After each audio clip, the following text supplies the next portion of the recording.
ભાવે ખરીદીમાં ચણા અને રાયડાનું રજીસ્ટ્રેશન રદ કરવામાં આવ્યું છે। કિસાન કોંગ્રેસ ચેરમેન પાલ આંબલિયાએ આ અંગે મુખ્યમંત્રીને એક પત્ર પણ લખ્યો। સરકારે બનાવેલા નિયમો પર પાલ આંબલિયાએ સવાલ કર્યા। ભૂલ જમીન માપણીની છે તો સરકાર રજીસ્ટ્રેશન કેમ રદ કર્યું છે? માપણીની ભૂલો છે તે તાલુકાના ખેડૂતોના રજીસ્ટ્રેશન રદ કર્યા છે। જમીન માપણીની ભૂલથી સરકારની યોજનાઓ ભોગ બને છે। આ ટેકાના ભાવે રજીસ્ટ્રેશન કરવા માટે ફરજિયાત તલાટી કમ મંત્રીએ પાકનો દાખલો આપવાનો હોય છે। આ દાખલાના આધારે જ રજીસ્ટ્રેશન થાય છે।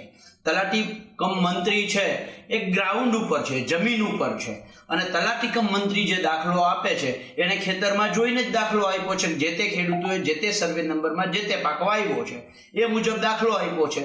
જ્યારે ગાંધીનગર બેઠા બેઠા જે સેટેલાઇટ ઇમેજ આવે છે એ ઇમેજ જે તે ખેડૂતની આવે છે, પણ એમાં એક્સ ખેડૂતના બદલે વાય ખેડૂતનું ખેતર આવે છે, અને વાય ખેડૂતે તો ચણા કે રાયડો વાવ્યો નથી। ત્યારે સવાલ એ છે કે શું સરકારનો તલાટી કમ મંત્રી ખોટો છે?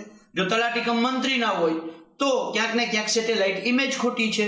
જો આ બંને સાચા હોય તો જમીન માપણીની ભૂલ છે, સરકારે પોતે સ્વીકારવું જોઈએ।